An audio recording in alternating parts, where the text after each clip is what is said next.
इधर कुंवर अमर सिंह जो कि सेनापति थे महाराणा प्रताप के, उन्होंने अब्दुल रहीम खान खाना को कंफ्यूज करने के लिए शेरगढ़ के पास एक अटैक किया। अब्दुल रहीम खान खाना का जैसे ही ध्यान भटका, कुंवर अमर सिंह उधर उनकी बेगम सहित उनके परिवार को बंदी बना के ले आया, उनकी बहू बेटियों को ले आया। पर जैसे ही महाराणा प्रताप को बात पता चली, उनको बड़ी आत्मग्लानि हुई, बहुत बुरा महसूस हुआ।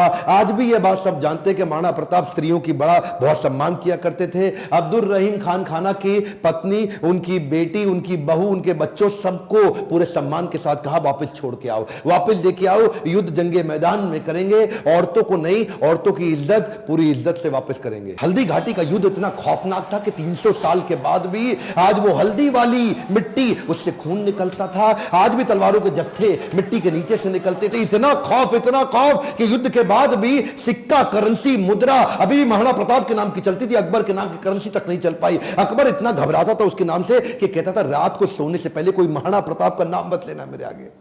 महाराणा प्रताप का नाम लो है तो रात को सपने में आकर के मेरे को डराएगा। महाराणा प्रताप का खौफ इतना ज्यादा, एक बार की बात थी, एक अफवाह उड़ गई कि महाराणा प्रताप जो है ना, वो अपनी हार स्वीकार कर रहे हैं और अकबर का आधिपत्य स्वीकार करने को वापस आ गए हैं। तो उन दिनों अकबर के राज्य के अंदर जो बीकानेर के राजा हुआ करते थे पृथ्वीराज राठौड़, इन्होंने राठौड़ को बुलाया, देखो पृथ्वीराज क्या खबर आई है, महाराणा प्रताप आने को तैयार है। अब उन्होंने हार स्वीकार कर लिया। पृथ्वीराज राठौड़ माने नहीं, उन्होंने चिट्ठी लिख दी।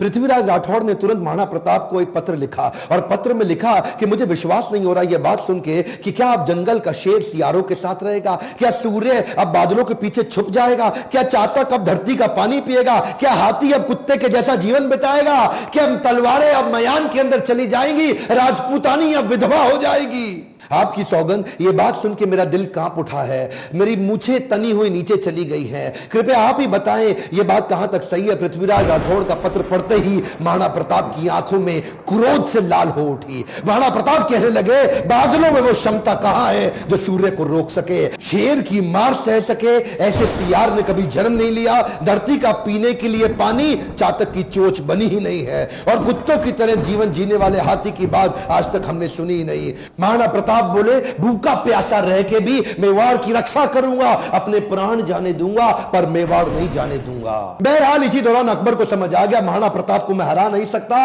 और धोखा दे के हराना यह अकबर की आदत नहीं थी। अकबर को इसीलिए महान राजा भी बताया गया है। आने वाले समय में अगर आप चाहेंगे तो मैं अकबर पे भी एक वीडियो बनाऊंगा। पर वापस चलते हैं, उसी समय अकबर का फिर ध्यान बट गया। अकबर अब ईस्टर्न साइड चला गया, सदर्न साइड चला गया, उसने मेवाड़ को छोड़ दिया और इधर महाराणा प्रताप ने पूरे मेवाड़ पे फिर से अपना कब्जा कर लिया। कुछ दिन, हफ्ते, महीने ठीक बीते।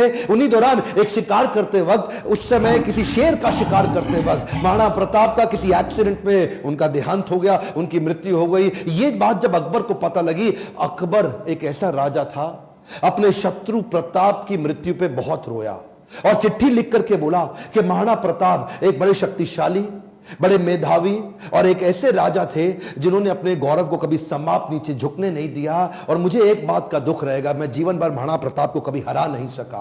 ध्यान दीजिएगा, लेसन्स में लर्निंग बहुत सारी हो सकती है, पर महाराणा प्रताप को इतना संघर्ष इसीलिए करना पड़ा क्योंकि आपस में राजपूतों की कभी बनी नहीं। ध्यान दीजिएगा, जब जब घर टूटेगा आपका पड़ोसी आपको लूटेगा। सिंपल सी बात है साहब, जब जब भारत बटा है तब तब भारत टूटा है। वैसे तो अब इस समय इलेक्शन आने वाले हैं, मेरा फोकस पॉलिटिक्स पे नहीं है, आपकी ग्रोथ और डेवलपमेंट पे है, पर फिर भी ये आप किसी तरह आरक्षण से, जाति से, धर्म से अगर ऊपर उठ सकते हैं, क्या आप हेल्थ की, एजुकेशन की, ग्रोथ की, इकोनॉमी की, नेशनलिज्म की बात करते हैं? अगर नेशनलिज्म बिल्ड होगा, अगर पूरे देश का फायदा होगा तो खुशहाली सबके यहां आएगी। देखिए ध्यान दीजिए, अगर देश में खुशहाली आएगी तो फायदा पूरे देश का होगा, 1, 2, 4, 8 का नहीं होगा।